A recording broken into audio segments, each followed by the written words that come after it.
গোয়াটা cinema একদম মনোমুগ্ধকর। আমার মোস্ট ফেভারিট অ্যাক্টর ধানুষের সিনেমা এই কুবের।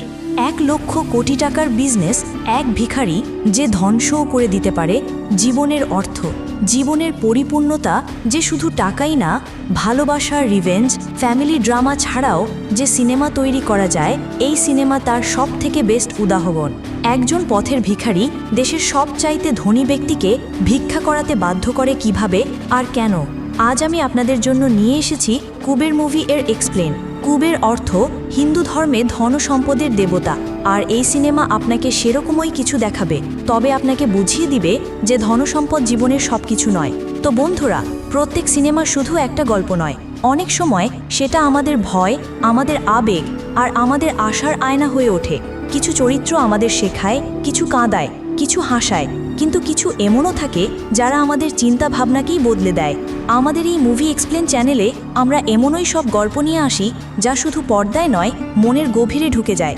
তাই আপনিও যদি প্রত্যেকটা দৃশ্য অনুভব করতে চান, প্রত্যেকটা চরিত্রের গভীরতার সাথে জুড়তে চান, তাহলে যুক্ত হন আমাদের সাথে। আর চলুন আজকের সিনেমার দুনিয়ায় প্রবেশ করা যাক এক নতুন দৃষ্টিভঙ্গি দিয়ে। তাহলে আর দেরি না করে সিনেমার গল্প শুরু করা যাক। আপনারা যারা এখনও পর্যন্ত আমার চ্যানেলটি সাবস্ক্রাইব করেননি, অবশ্যই সাবস্ক্রাইব করে নেবেন। সিনেমার শুরুতেই দেখানো হয় ইন্ডিয়াতে একটি তেলের খনি পাওয়া গিয়েছে। 7 বছরের চেষ্টার পরে এই তেল খনি থেকে তেল উৎপাদন করা সম্ভব হয়েছে। আর ওই তেল খনিরই বড় কর্মকর্তা দেশের সবথেকে ধনী ব্যবসায়ী নীরাজকে ফোন করে বলে যে, স্যার, এখানে তেল পাওয়া গিয়েছে, একদম খাঁটি সোনা। ইন্ডিয়াকে আর অন্য দেশের কাছে হাত পাততে হবে না তেল গ্যাসের জন্য। নীরাজ তাকে জিজ্ঞেস করে, আমি ব্যতীত আর কে কে এই নিউজটা জানে?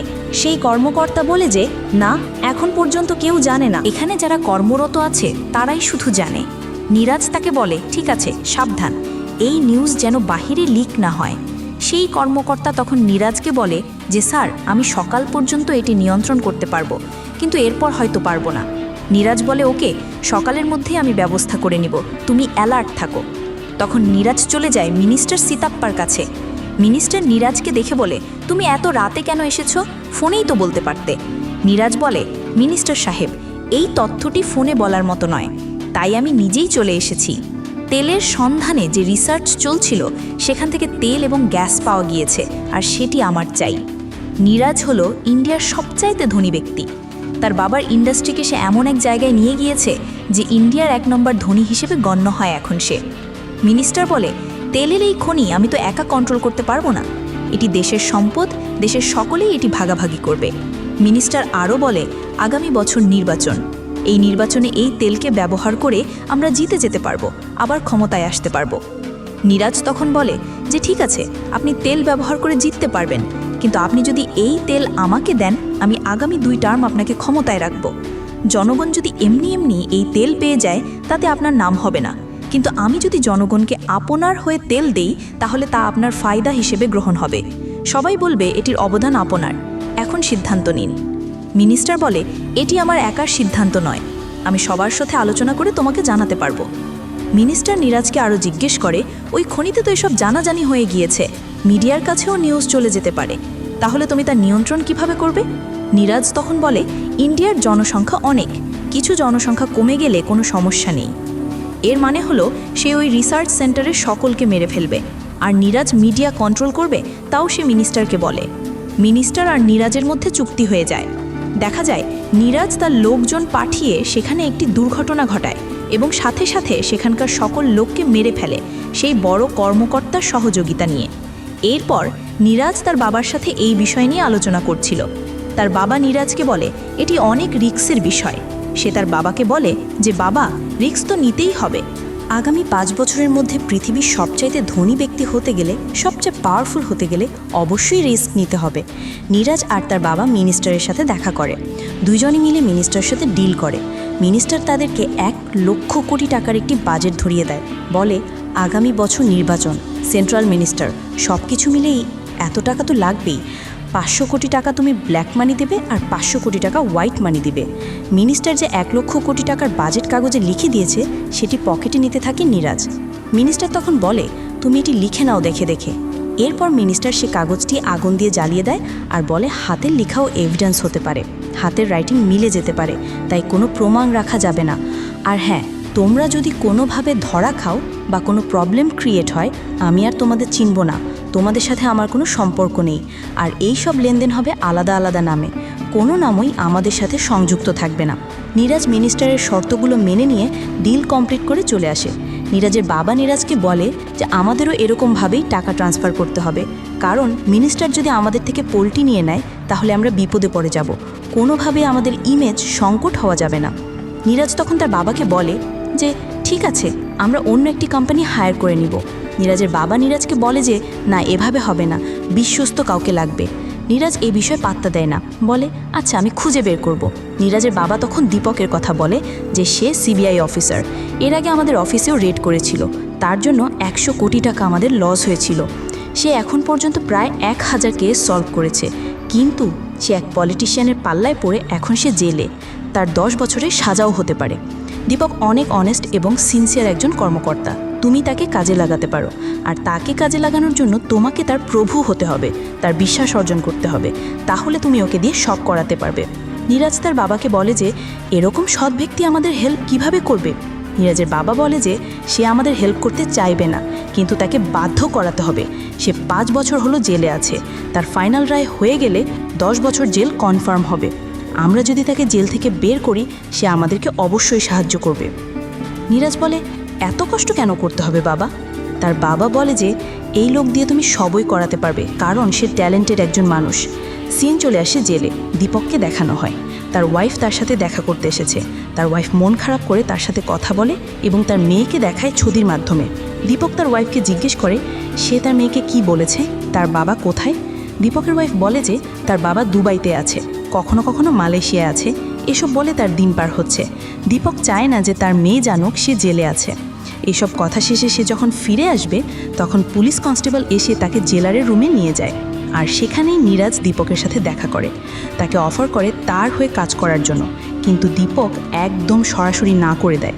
সে বলে তার আইনের ওপর আস্থা আছে, তার সাজা হবে না। কিন্তু দেখা যায় দীপকের সাজা হয়ে গেছে 10 বছর। সে বিনা অপরাধে 10 বছরের জন্য সাজাভুক্ত আসামি। তাকে যখন কোর্ট থেকে জেলে নিয়ে যাওয়া হচ্ছিল, তার ওয়াইফ অনেক কান্নাকাটি করে। সে তার পরিবারের অবস্থার কথা বলার চেষ্টা করে, সে আত্মহত্যা করবে এরকমও বলে। এগুলো শুনে দীপক অনেক টেনশনে পড়ে যায়, অনেক চিন্তায় পড়ে যায়। পরিবারের চিন্তা তাকে অন্য জগতে নিয়ে যায়। দীপক বাধ্য হয়ে নীরাজের সাথে যোগাযোগ করে এবং নীরাজের অফার অ্যাকসেপ্ট করে নেয়। নীরাজকে বলে যে আমি এই সিস্টেমের সাথে থেকে সৎভাবে টাচ করার চেষ্টা করেছি, কিন্তু এই সিস্টেম আমাকে শুধু কষ্ট, দুঃখ আর অপমান দিয়েছে, আমার সততাতে দাগ লাগিয়ে দিয়েছে। আপনি আমার পাশে থাকলে আমি কখনো আপনার সাথে বেইমান করব না, আপনার জন্য সব কিছু করব। জেল থেকে বের হয়ে সে নীরাজের সাথে এবং তার বাবার সাথে দেখা করে। 1 লক্ষ কোটি টাকা ট্রান্সফার করতে হবে, 500,000 কোটি ব্ল্যাকে আর 500,000 কোটি হোয়াইটে। নীরাজ দীপককে বলে যে তুমি আমাদের হয়ে কাজ করবে আর তোমার সব কিছুর দেখভাল আমরা করব, কিন্তু আমাদের কাছে কোনো প্রশ্ন করা যাবে না। কাকে টাকা পাঠানো হচ্ছে, কে টাকা পাচ্ছে, এগুলো নিয়ে রিসার্চ করা যাবে না। দীপক নীরাজকে বলে যে অ্যাকাউন্টে টাকা পাঠানো হবে এগুলো অরিজিনাল নাকি বেনামি। নীরাজ বলে বেনামি। দীপক তখন বলে তাহলে আমাদেরও বেনামি অ্যাকাউন্ট করতে হবে, বেনামি কোম্পানি করতে হবে, কোনো এভিডেন্স রাখা যাবে না। যেরকম ওই মিনিস্টার কাগজের টুকরা আগুন দিয়ে জ্বালিয়ে ফেলেছিল, দীপকও ঠিক সেরকমই আগুন দিয়ে কাগজ জ্বালিয়ে বলে যে কোনো এভিডেন্স রাখা যাবে না, হাতের রাইটিংও একটি এভিডেন্স। দীপক নীরাজকে বলে যে আপনারা 4 জন এরকম ব্যক্তি আমাকে দিন যাদের সাথে আপনাদের কোনো লেনদেন নেই, কোনো সম্পর্ক নেই, কিচ্ছু নেই। তাদের নামে 4টি কোম্পানি করে তাদের কোম্পানি দিয়েই ওই অ্যাকাউন্টগুলোতে লেনদেন করা হবে। নীরাজের বাবা বলে যেহেতু অনেক টাকা আমি 4 জন বিশ্বস্ত লোক দিলাম, কিন্তু তারা যদি টাকা নিয়ে ভেগে যায়। দীপক তখন বলে যে এরকম রিস্ক তো থেকেই যায়। নীরাজের বাবা বলে ঠিক আছে, তুমি আরেকটি মাধ্যম বের করো। দীপক গাড়িতে করে যাচ্ছিল, ট্রাফিক জ্যামে আটকে যায়। তখন ওই ভিক্ষুকরা তার কাছে ভিক্ষা চাইতে আসে। দীপকের মাথায় তখন একটি বুদ্ধি আসে, সে চাইলে এই ভিক্ষুকদের দিয়েই বেনামি কোম্পানি খুলতে পারে, কারণ এদের আগে পিছনে কেউ নেই, এরা শিক্ষিতও না, কিছুই বুঝতে পারবে না। সিন চলে আসে এক ভিখারির কাছে। আজকের মুভির হিরো আমার মোস্ট ফেভারিট অ্যাক্টর ধানুষ। ভাই রে ভাই, ধানুষের এই গেটআপটা দেখার পর আমি নিজেই বিশ্বাস করতে পারিনি এটা কি সত্যিই ধানুষ নাকি সত্যিকারের কোনো ভিক্ষুককে তুলে এনেছে পরিচালক। আমরা তো মুভিতে কত ধরনের ভিক্ষুক দেখি, কেউ ওভার অ্যাক্টিং করে, কেউ কস্টিউমের উপর নির্ভর করে, কিন্তু ধানুষ ভাই তিনি যেন অভিনয় করে করেননি। তিনি যেন সত্যি জীবনে ভিক্ষা করেই বড় হয়েছেন। তার মুখের কষ্টের ছাপ, চোখে জমে থাকা বেদনা, কাপা কাপা গলা আর সেই ভাঙা জুতো পরে হাঁটার ভঙ্গি, দর্শক হিসেবে আপনি ভুলেই যাবেন যে এটা একটা সিনেমার দৃশ্য। তো গল্পে ফিরি, সে রাস্তায় ভিক্ষা করছিল, তখনই এক গাড়ি আরেক ভিক্ষুককে মেরে দিয়ে চলে যায়। দেবা, মানে আজকের সিনেমার দেবা, ওই গাড়ির পিছু নেয় এবং গাড়িকে ধরার চেষ্টা করে, কিন্তু ব্যর্থ হয়ে আবার তার সহকর্মী ভিক্ষুকের কাছে ফিরে আসে। এসে দেখে যে সে মারা গিয়েছে। সেখানে পুলিশ আসে, ডোমের লোকজনও আসে, কিন্তু ভিক্ষুক দেখে তাকে আর গাড়িতে তুলতে চায় না। তাই ধানুষ এবং তার ভিক্ষুক সহকর্মীরা মিলেই তাকে গাড়িতে উঠায়। আর সেখানে একটি পণ্ডিত ছিল। পণ্ডিত বলে যে একে অবশ্যই জ্বালিয়ে দিবি, না হলে সে আবার জন্ম যখন নিবে তখন সে ভিক্ষুক হিসেবেই জন্ম নিবে। পণ্ডিত ধানুষকে কিছু টাকা দেয় এবং বলে লাশটি জ্বালিয়ে দিতে। ধানুষ ময়লার স্তূপ রাখার জায়গাতে এই লাশকে নিয়ে যায় এবং সেই পণ্ডিতের দেওয়া টাকা দিয়ে কিছু খড়ি কিনে, কিন্তু সেই অল্প খড়ি দিয়ে লাশ পোড়ানো সম্ভব হচ্ছিল না। তাই আশেপাশে থেকে যা পায় তা নিয়ে এসে ওই লাশ পুড়িয়ে দেয়। দেবা চলে আসে মন্দিরে, সেই পণ্ডিতের সাথে গল্প করছে। আমি ওই গাড়িকে ধরেই ফেলেছিলাম, কিন্তু যখন বেশি স্পিডে যাচ্ছিল তখন আর ধরতে পারিনি, কিন্তু আমি পিছন থেকে ইট মারতে চেয়েছিলাম। পণ্ডিত তখন বলে তুই এত রাস্তা মনে রাখিস কিভাবে? দেবা বলে খুবই সহজ, এদিকে পোস্টার, ওদিকে দেওয়াল, ওদিকে ছবি, ওদিকে হোটেল, এদিকে মসজিদ, এভাবেই চিন্তা ভাবনা করে আমি মনে রাখি, আপনিও শিখে যাবেন। পণ্ডিত বলে যে আমার অনেক বয়স হয়ে গেছে, আমি আর শিখে কি করব। তখন সেখানে চলে আসে নিরাজের লোকজন। দেবাসহ আরও 3 জনকে এভাবে হায়ার করে। দেবাসহ মোট 4 জন, তাদেরকে নিয়ে যায় একটি বাড়িতে, সেখানেই তাদেরকে রাতভর রাখে। পরের দিন সকালবেলা দীপকের সাথে এদের দেখা হয়। দীপক এসে দেখে তাদের 4 জনের মধ্যে একজনকে মেরেছে নিরাজের মুখজন। দীপক তাদেরকে অনেক বকাঝকা করে এবং বলে এদের গায়ে যেন কেউ হাত না দেয়। আর এই 4 ভিক্ষুকের মধ্যে দেবা উকি দিয়ে এসব দেখে। দীপক স্যার তাদের জন্য ওই নিরাজের ওই গুন্ডাকে বকাঝকা করছে। দীপক তাদের 4 জনকে নিয়ে বসে এবং তাদেরকে জিজ্ঞেস করে তাদের নাম কি, তারা পড়াশোনা পারে কিনা, কোনো কিছু জানে কিনা, এগুলো জানার চেষ্টা করে। কিন্তু দীপক বুঝতে পারে এই 4 জনের মধ্যে দেবা কিছুটা চালাক। দেবা দীপকের কথা শুনে তার পুরাতন এক বড় ভাইয়ের কথা মনে করে, যখন অনাথ আশ্রমে এক বড় ভাইয়ের সাথে ছিল। সেই বড় ভাই সবসময় তাকে প্রোটেক্ট করত সবার কাছ থেকে। দীপকের মাঝে সেই বড় ভাইকে দেখতে পাচ্ছিল দেবা। দীপক তাদের সাথে আর কথা বাড়ায় না, তাদেরকে খাবার দিতে বলে চলে যায় এবং তাদেরকে সভ্য মানুষ বানাতে বলে, মানে চুল দাড়ি, দাঁত ব্রাশ, গোসল এগুলো করতে বলে। আর ওদিকে নিরাজের 1 লক্ষ কোটি টাকা চলে এসেছে, তা দেখতে যায় দীপক। 4 ভিখারিকে ঘষা মাজা করে একদম হ্যান্ডসাম করে দেওয়া হয়। তারা 4 জন রেডি হয়ে যখন দীপকের সামনে আসে, দীপক তো দেখে অবাক। দেবা দীপককে জিজ্ঞেস করে আমাদের কিডনি বের করে নেবেন না তো স্যার? দীপক বলে আরে না, এরকম কোনো কিছু নয়, আমি তোমাদের পাশে আছি, তোমরা আমাকে ভরসা করো। এরপর হাতের আঙুলের ছাপ নেওয়ার জন্য ফিঙ্গারপ্রিন্ট দিতে যায়। তখন দেবা তার হাতে ব্যথা পায়। দীপক তখন বলে ওঠে কি হয়েছে? দেবা বলে যে ছোট থাকতে ভিক্ষা করার জন্য আমার হাত ভেঙে দিয়েছিল, তখন থেকেই আমার হাত এইরকম। দীপক বলে ঠিক আছে, তোমরা এসব করো, পরবর্তীতে আমি ডাক্তারের কাছে নিয়ে গিয়ে সারিয়ে দিব তোমার হাত। দেবা তার ছোটবেলার সেই অবলেশ ভাইকে দেখতে পায় দীপকের মধ্যে। সে দীপককে বলেও ফেলে। দেবা বলে আমাদের গায়ে তো কেউ হাত দেয় না, আমাদের দিকে তাকায়ও না, কিন্তু আপনি আমাদেরকে নিয়ে এসে আমাদের খাওয়াচ্ছেন, আমাদের পড়াচ্ছেন। এরপর তাদেরকে ট্রেনিং দেওয়া হয় কিভাবে খেতে হয়, কিভাবে বসতে হয়, কিভাবে শুতে হয়, কিভাবে গোসল করতে হয়, A to Z তাদেরকে শেখানো হয়। এমনকি তারা সিগনেচার করবে কিভাবে সেটিও শেখানো হয়। এসব প্র্যাকটিস হচ্ছিল। দীপক একদিন নিরাজের সাথে দেখা করার জন্য এদেরকে নিয়ে আসে। নিরাজ তার মানি ব্যাগ থেকে টাকা বের করে এদেরকে দেয়। দেবা বাদে 3 জন ভিক্ষুকের মতন তার কাছে এসে দৌড়ে টাকা নেয়, কিন্তু দেবা নেয় না। দেবা বলে দীপক স্যার নিষেধ করেছে ভিক্ষা নিতে, তাই আমি নিব না। এরপর দীপক যখন বলে যে ইনি আমাদের বড় স্যার, সেই দিলে নেওয়া যায়, তখন দেবা এসে টাকাটা নেয়। তাদের সবাইকে একে একে দেশের বাহিরে নিয়ে গিয়ে তাদের নামে কোম্পানি খোলা হয় এবং সেই কোম্পানির মাধ্যমেই টাকা ট্রান্সফারের সকল প্রযুক্তি ব্যবহার করা হয়। তাদের 4 জনের মধ্যে একজনের চোখের রেটিনা ব্যবহার করে 10,000 কোটি টাকা ট্রান্সফার করানো হয়। দীপকের অজান্তেই সেই ভিক্ষুককে নিয়ে গিয়ে মেরে সমুদ্রে ফেলে দেওয়া হয় শার্কের খাবার হিসেবে। দীপক এটি জানার পরে ক্ষিপ্ত হয়ে যায় এবং নিরাজের কাছে চলে আসে। সে কোনোভাবেই এই মার্ডার সহ্য করতে চায় না। সে নীরাজকে বলে যে তার আত্মা কখনোই এসব মেনে নিবে না। নীরাজ তখন দীপককে ব্ল্যাকমেল করে, বলে যে তোমার ফ্যামিলি আগে নাকি তোমার আত্মা আগে, তুমি চাইলে এসব নাও করতে পারো, কিন্তু সেক্ষেত্রে তোমাকে হয়তো আবার জেলে যেতে হবে আর তোমার ফ্যামিলি ধ্বংস হয়ে যাবে। দীপক তখন ভয় পেয়ে যায় এবং তার ফ্যামিলির কথা চিন্তা করে নীরাজের সাথে আবার কাজ শুরু করে। এরপর আরেকজনকে ঠিক একইভাবে টাকা ট্রান্সফারের পর মেরে ফেলা হয়। দীপক এসব সহ্য করতে পারছিল না। পরক্ষণে দেখানো হয় নীরাজের সেই গুন্ডারা রাতের বেলা অনেক মদ পান করে, আর এই ভিক্ষুকদের মধ্যে একটি প্রেগনেন্ট মেয়ে ছিল, তার পেটে বাচ্চা ছিল। তারপরও সেই গুন্ডা তাকে রেপ করতে চায়, কিন্তু দেবা তাকে বাধা দেয়। দেবা সেই মেয়ে খুশবুকে সেভ করে, বাথরুমে গিয়ে দরজা আটকে দেয় এবং সেখানে সে দেখতে পায় বাথরুমের ভেন্টিলেটর দিয়ে যে কোনো মানুষ বের হতে পারবে। পরের দিন সকালবেলা দেবাকে নিয়ে যায় দীপক ওই একইভাবে টাকা ট্রান্সফার করার জন্য। দেবা যে সরকারি কর্মকর্তার মাধ্যমে এই টাকাটা সংগ্রহ করে ট্রান্সফারের জন্য ব্যবস্থা করছিল, সেই কর্মকর্তা যখন দেবার কাছকে দিয়ে টাকা ঘুষ নিয়ে কাজটি করে দেয়, অনেকগুলো টাকা দেখে সেই কর্মকর্তা খুশি হয়ে যায় আর দেবাকে একটি ভিজিটিং কার্ড দিয়ে দেয় আর বলে, যদি আর কোনো কাজ থাকে আমাকে জানাবেন স্যার। দেবা কিছু না বলে সেখান থেকে চলে আসে। এরপর যখন চোখের রেটিনা দিয়ে টাকা ট্রান্সফার হয়ে যায়, দেবাকেও মেরে ফেলার জন্য নিয়ে আসা হচ্ছিল।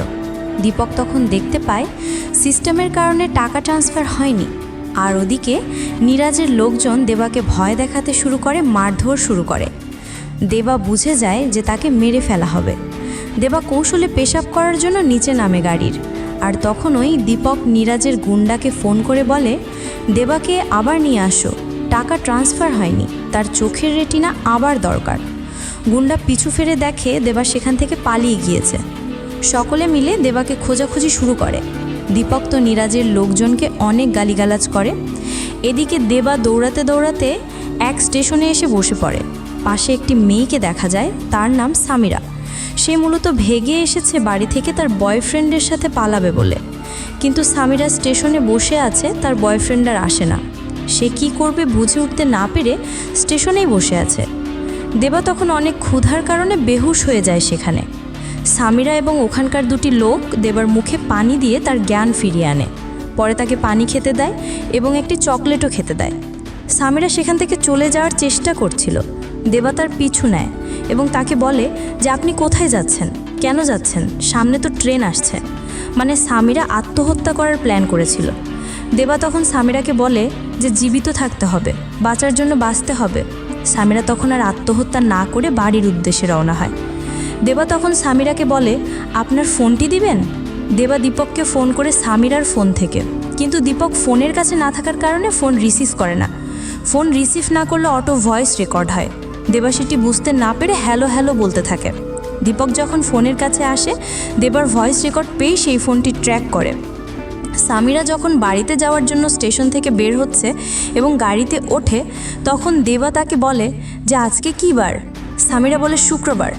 দেবা তাকে বলে, আমার অনেক ক্ষুধা পেয়েছে, আমাকে কোনো মসজিদের আশপাশে নামিয়ে দিবেন। সামিরা প্রথমে রাজি হয় না, তারপরে তাকে গাড়িতে তুলে নেয় এবং একটি মসজিদের সামনে নামিয়ে দিয়ে চলে যায়। দীপক ফোন ট্র্যাক করে সামিরার বাড়িতে চলে আসে। সামিরা সেখানে তার একটি ফ্রেন্ডের বাড়িতে আশ্রয় নিয়েছিল। সে তো তার বাড়ি থেকে পালিয়ে এসেছে। সামিরা দীপককে সব কিছু বলে, আর দীপক চলে যাওয়ার পরে সামিরাকে তার ফ্রেন্ডের বাড়ি থেকে বের করে দেওয়া হয়। দেবা ওই মসজিদে যখন খাবার খেতে বসে, তখনও নীরাজের লোকজন সেখানে চলে আসে। দেবা তা দেখতে পেয়ে পানির মধ্যে ঝাঁপ দেয়। দেবা তাদের কাছ থেকে বেঁচে এসে সবার কাছ থেকে ফোন কাইতে শুরু করে, দীপককে ফোন করবে বলে, কিন্তু কেউই ফোন দিচ্ছিল না। সে রাস্তার মধ্যে বসেছিল। আর অন্যদিকে সামিরাকে সে দেখতে পায়, কারণ সামিরাকেও বাড়ি থেকে বের করে দেওয়া হয়েছিল। সামিরা সিদ্ধান্ত নেয় সে একটি হোস্টেলে উঠবে। দেবা তার পিছু নেয় এবং হোস্টেল পর্যন্ত যায়। অন্যদিকে নীরাজ দীপককে টাকা ট্রান্সফার করতে বলে, তাই খুশিকে দিয়ে আবার টাকা ট্রান্সফার করে। কিন্তু খুশিকে যে মেরে ফেলা হয়েছে তা আর দেখানো হয় না, কারণ খুশি টাকা ট্রান্সফারের পরে দীপক স্যারকে বলেছিল যে স্যার আমার পেটে বাচ্চা, তাকে এই পৃথিবীতে আনতে চাই। আর এদিকে দেবা তার বাড়ি খুঁজছিল, মানে দীপক যেখানে নিয়ে এসে রেখেছিল তাকে। দেবা জানতো যে তার বাড়ির পাশেই একটি পাইপের লাইন গিয়েছে। সে খুঁজতে খুঁজতে সেই লাইন পেয়ে যায়, আর সেই লাইন ধরেই সে হাঁটা শুরু করে। এক পর্যায়ে সে তার বাড়ি পেয়ে যায় এবং সে বাড়িতে চলে আসে। কিন্তু সেখানে আসার পরে সে বুঝতে পারে যে দীপক স্যারও তাদের সাথে মিলিত, তাকে মেরে ফেলতে চায়। দেবা বাথরুমে গিয়ে লুকিয়ে পড়ে। দীপক যখন বাথরুমের গেট নক করে এবং দেবাকে গেট খুলে দিতে বলে, দেবা তখন বাথরুমের ভেন্টিলেটর দিয়ে বের হয়ে সেখান থেকে পালিয়ে আসে। নীরাজের গুন্ডারা দেবার পিছু নেয়, সেখান থেকে কোনোভাবে সে বেঁচে যায়। দেবা মাঝে মাঝে কিছু কুকুরকে খাবার খাওয়াতো। দেবার সেই কুকুরগুলোই নীরাজের গুন্ডাদেরকে কামড়ে দেবাকে সেখান থেকে সেভ করে। আর দেবা আহত অবস্থায় সামিরার হোস্টেলে গিয়ে বেহুশ হয়ে পড়ে যায়। সামিরা তাকে সরকারি হাসপাতালে ভর্তি করে। অন্যদিকে নীরাজ টেনশনে পড়ে যায়। দেবা অনেক চালাক, এই বিষয়টি নীরাজ বুঝে যায়। সে দীপককে বলে যে দেবা তো অন্য কাউকেও বলে দিতে পারে সবকিছু। দীপক বলে যে না, সে এরকম কোনো কিছু করবে না, সে এগুলো বোঝেই না। কিন্তু নীরাজ কোনোভাবেই দীপকের কথার সাথে একমত হয় না, তাকে দ্রুত খুঁজে বের করতে বলে। নীরাজ এদিকে তার লোকজনদেরকে দেবার সাথে যারা যারা মিশেছিল, যারা যারা এই লেনদেনে জড়িত আছে, সকলকে মেরে ফেলতে বলে। নীরাজের লোকজন সেই সরকারি কর্মকর্তাকে মেরে ফেলে যে দেবাকে তার ভিজিটিং কার্ড দিয়েছিল। দেবা যখন তার সেন্সে আসে, হসপিটালে সামিরা তাকে জিজ্ঞেস করে তুমি কে। সে তখন বলে যে আমার নাম দেবা, আমি একজন ভিখারি। সামিরা তা জানার পরে সে আফসোস করতে থাকে। সে বলে যে আমি একজন ভিখারির সাথে ভেগেছি। দেবাকে সামিরা তার নিজের স্টোরি বলে। এরপর সামিরা তাকে বলে ঠিক আছে, তুমি তোমারটা বোঝো, আমি আমারটা বুঝি। এই বলে সেখান থেকে সামিরা চলে যায়। এদিকে দীপক দেবাকে খোঁজার জন্য বিভিন্ন জায়গায় যায়। দেবাকে যেখান থেকে তুলে নিয়ে আসা হয়েছিল সেখানেও যায়। সেখানে ওই পণ্ডিতের সাথেও দীপক দেখা করে। পণ্ডিত বলে দেবা হাতির মতন, একবার যে তার উপকার করে সে তার চারপাশেই ঘুরতে থাকে। এই কথা শুনে দীপক বুঝে যায় যে দেবা ওই মেয়ে সামিরার সাথেও দেখা করতে পারে। সে সামিরাকে ফোন দেয় এবং দেবার সম্পর্কে জানার চেষ্টা করে, কিন্তু সামিরা তাকে কিছু জানায় না। এরপর সামিরা হসপিটালে দেবার সাথে দেখা করার জন্য যায়, কিন্তু হসপিটালে গিয়ে দেখে দেবা সেখানে নেই। অন্যদিকে দেবা সামিরার হোস্টেলে চলে এসেছে সামিরার সাথে দেখা করার জন্য। সামিরার সাথে দেবার দেখা হয়। সামিরা দেবাকে বলে তুমি হসপিটাল থেকে কই গিয়েছিলে। দেবা সামিরার জন্য খাবার কিনে নিয়ে আসে। সামিরা দেবাকে বলে ঠিক আছে, তুমি তোমার মতন যাও, আমাকে আমার মতন থাকতে দাও, আমার সাথে তোমার কোনো সম্পর্ক নেই। তুমি তোমার জায়গায় মরো, আমি আমার জায়গায় মরি। দেবা তখন বলে ম্যাডাম মরতে হবে কেন, বেঁচে থাকার জন্য বাঁচতে হবে। পরে দেবা সামিরাকে ওই সরকারি কর্মকর্তার ভিজিটিং কার্ড দেখায়। সে বলে এখানে আমি যেতে পারবো, উনি আমাকে চিনেন। ভিজিটিং কার্ড অনুযায়ী সামিরা দেবাকে অ্যাড্রেস বলে দেয়। আর সামিরা তার বয়ফ্রেন্ডের জন্য কাপড় চোপড় কিনেছিল, সেটি দেবাকে দিয়ে দেয়। স্টেশনের পাশে পাইপ থেকে পানি বের হওয়া জায়গায় গোসল করে সেই কাপড়টি পরে সেই সরকারি কর্মকর্তার অ্যাড্রেসে যাওয়ার জন্য বাসের ছাদে উঠে পড়ে। সে সেই সরকারি কর্মকর্তাকে খোঁজার জন্য তার সরকারি অফিসে যায়। যেহেতু সেই লোক মার্ডার হয়েছে, তাই অফিসের কর্মকর্তারা পুলিশকে ডেকে দেবাকে পুলিশে দিয়ে দেয়। এদিকে দীপক সামিরার হোস্টেলে চলে আসে, সামিরাকে টর্চার করে। সামিরা তখন ভয়ে বলে দেয় যে দেবা কোথায় গিয়েছে। তখন দীপক সেখানে চলে যায় দেবাকে খোঁজার জন্য।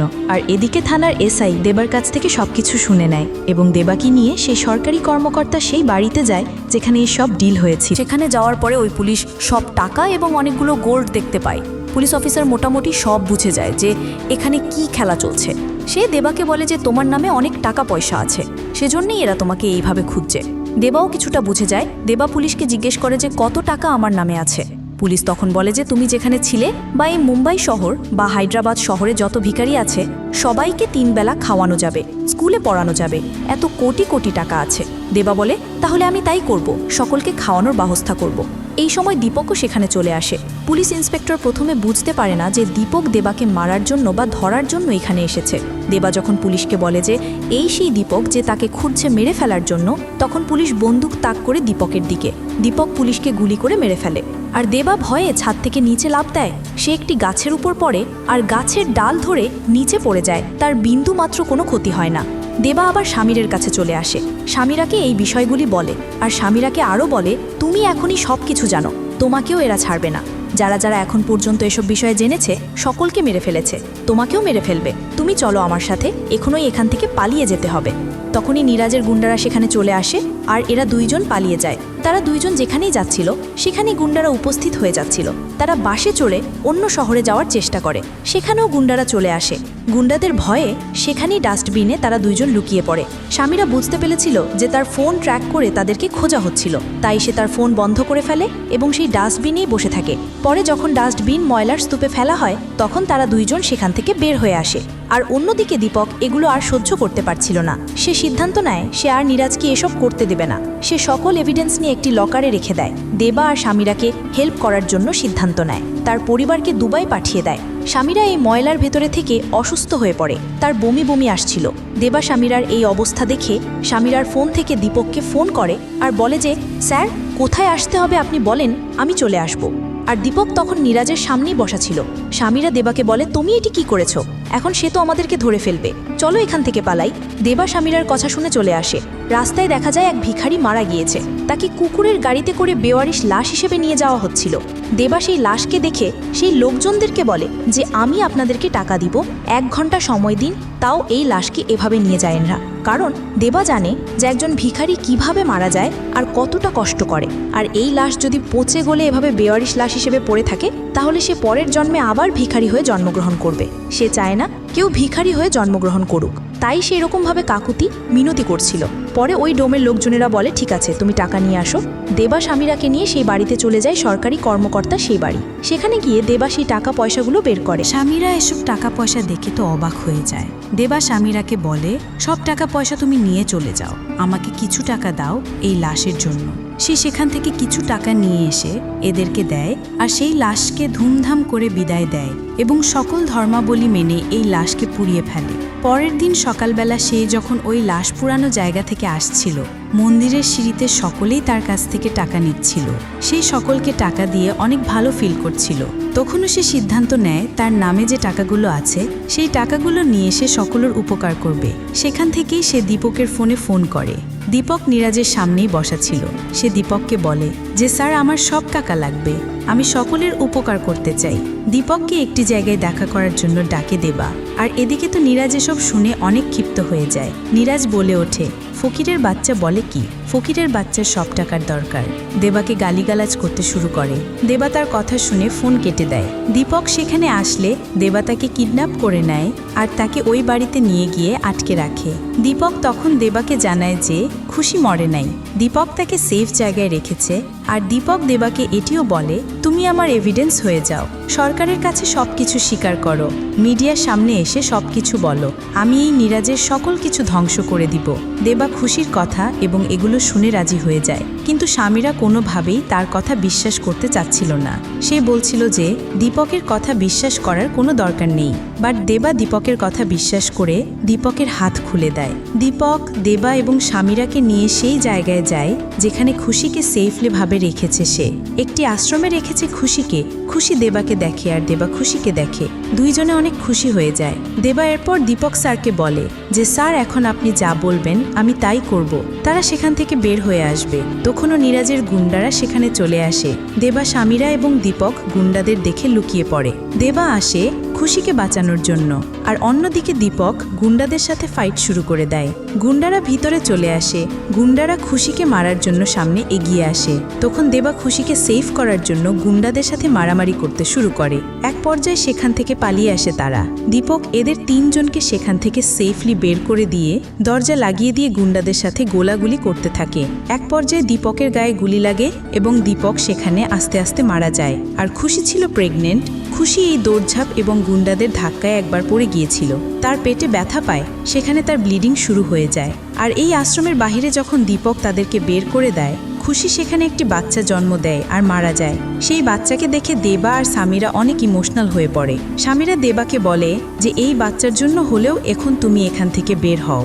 এই বাচ্চাকে জীবিত রাখতে হলে এই সিস্টেমের সাথে যুদ্ধ করা যাবে না, এরা অনেক বড় মাপের লোক, এদের সাথে যুদ্ধ করে আমরা পারবো না, পুরো দুনিয়াই এদের। দেবা তখন বলে ওঠে, এই দুনিয়ার একটি অংশ আমরাও, আমাদেরও এই দুনিয়া। তখন দেবা একটি সিদ্ধান্ত নেয়, সে নীরাজকে ধ্বংস করে দিবে। সেই নীরাজকে তার অনুভূতি বোঝাবে, সেই যে পুরো সিস্টেম না, টাকাই জীবনের সবকিছু না, তা বোঝাবে নীরাজকে। দীপক স্যারের কাছে যে এভিডেন্সগুলো ছিল সেই এভিডেন্সগুলো নিয়ে প্ল্যান করে দেবা। আর নীরাজ যে দীপকের মাধ্যমে যে টাকাগুলো যেখানে লুকিয়ে রাখত, সেখান থেকে টাকাগুলো নিয়ে নীরাজের বাড়ির সামনে ফেলে দিয়ে আসে। আর মিডিয়া এসব নিয়ে অনেক তোলপাড় করে ফেলে। দেবা নীরাজকে একটি ডকুমেন্টস পাঠায়, সেখানে ভিডিও কলে দীপক সবকিছু বলেছে। দেবা নীরাজের সাথে কথা বলে আর তাকে ব্ল্যাকমেইল করে। নীরাজ তখন বলে, তুমি কি চাও আমাকে বলো, আমি তাই করব, তুমি কত টাকা চাও? দেবা তখন বলে যে না, আমি টাকা চাই না, আমি চাই তুমি ভিক্ষুক হিসাবে একদিন সারাদিন ভিক্ষা করো। নীরাজ তখন বাধ্য হয়ে একদিনের ভিক্ষুক হওয়ার সিদ্ধান্ত নেয়। মন্দিরের বাহিরে নীরাজ গিয়ে বসে পড়ে আর ভিক্ষা করতে শুরু করে। আর এদিকে দেবা দূর থেকে তাকে দেখে বলে, শুধু বসে থাকলেই হবে, ভিক্ষা চাইতে হবে, আম্মা আম্মা বলতে হবে। নীরাজও সেই কাজটি করা শুরু করে। এদিকে নীরাজ তার লোকজনদেরকে ফোন করে বলে, দেবা আশপাশেই আছে, সে আমাকে দেখছে। নীরাজের লোকজন দেবাকে খোঁজার চেষ্টা করে, কিন্তু দেবাকে খুঁজে পায় না। দেবা কিছুক্ষণ পর নীরাজকে ফোন করে বলে, এক জায়গায় বসে থাকলেই হবে, সব জায়গায় যেতে হবে, ট্রাফিক সিগন্যালে আর বিভিন্ন জায়গায় ভিক্ষা করতে হবে। নীরাজ সেই কাজটি করে আর এভাবেই সারাদিন পার হয়ে রাত হয়ে যায়। সে সারাদিন ভিক্ষা করেছে। এরপরে দেবা নীরাজকে ভিক্ষা দেয় সেই টাকা, যে টাকা প্রথমে নীরাজ দেবাকে দিয়েছিল। নীরাজ বুঝে যায় যে এটি দেবা। সে তার পিছু নেয় এবং দৌড়াতে থাকে। নীরাজের লোকজনও সেই লোকটিকে ধরে ফেলে, কিন্তু তখনই বুঝতে পারে সবাই যে এটি দেবা নয়। নীরাজ একা এক জানায় বাড়িয়েছিল, দেবা পিছন থেকে এসে তাকে আঘাত করে এবং নীরাজকে অজ্ঞান করে সেই ময়লার ভাগাড়ে নিয়ে যায়। নীরাজের যখন জ্ঞান ফেরে, দেবা তাকে বলে যে, দেখেছেন স্যার, আমাদের জীবন কতটা কষ্টে। নীরাজ তার উত্তর না দিয়ে বলে, দীপক যে ডকুমেন্টসগুলো তোমাকে দিয়েছে সেগুলো আমাকে দাও, সেই এভিডেন্সগুলো আমাকে দাও। দেবা বুঝে যায় যে তার মধ্যে কোনো পরিবর্তন আসেনি। নীরাজ বলে যে, তুমি যা বলেছ আমি তাই করেছি, এখন ডকুমেন্টস দাও। দেবা বলে যে, না, আরও একটি কাজ আছে। তখন সেই বাচ্চাটিকে সামিরা নিয়ে আসে। এই বাচ্চাটিকে কোলে নিয়ে দেবা বলে যে, এই বাচ্চাটির মাকে ফিরিয়ে দাও। তুমি জানতে যে এই বাচ্চা তার পেটে আছে, তারপরও তুমি তাকে মেরে ফেলেছ। নীরাজ তখন বলে যে, মৃত ব্যক্তিকে কিভাবে আমি ফিরিয়ে দিব। দেবা বলে, ঠিক আছে, এই বাচ্চা যে কান্না করছে ক্ষুধার জন্য, তার মায়ের দুধ নিয়ে এসে দাও। এই বাচ্চা তার মায়ের বুকের দুধ পান করতে চায়। নীরাজ তখন বলে, এসব আমি দিতে পারবো না, তোমার কত টাকা প্রয়োজন তা বলো, আমি তোমাকে তত টাকাই দিব।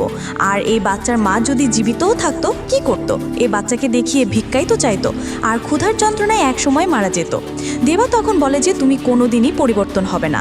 আমি ভেবেছিলাম যে তুমি আমাদের দুঃখ দুর্দশা বুঝবে একদিন, ভিক্ষা করে, কিন্তু না, তোমার মধ্যে কোনো পরিবর্তন নেই। নীরাজ তখন ক্ষিপ্ত হয়ে দেবার উপর আক্রমণ করে। দেবার কোলে বাচ্চা থাকা অবস্থায় তাকে লাথি মারে। তাদের দুজনের মধ্যে ফাইট হয়। এক পর্যায়ে দেবা সেখান থেকে ধারালো কিছু একটা হাতে পেয়ে নিজের জীবন বাঁচাতে নীরাজের গলায় মেরে দেয়। নীরাজের গলা কেটে গিয়ে সে সেখানে মারা যায়। সামিরা তখন বাচ্চাকে নিয়ে দেবার কাছে এসে বলে, এই বাচ্চার জীবিত থাকার জন্য এর মৃত্যু দরকার ছিল। দেবা সেই বাচ্চাকে কোলে নিয়ে বলে যে, টাকা পয়সা কিচ্ছু চায় না, শুধু মুখের হাসি চায়, বেঁচে থাকার জন্য বাঁচতে চায়। আর এইখানে এই মুভিটি শেষ হয়ে যায়। তো বন্ধুরা, এই সিনেমা সহ আরও নতুন নতুন সিনেমা যদি দেখতে চাও, সিনেমাটি যদি তোমাদের ভালো লেগে থাকে, তাহলে অবশ্যই কমেন্টে কুবেরি লিখবে। তোমরা চাইলে এই সিনেমাটিও দেখতে পারো, আশা করছি ভালো লাগবে।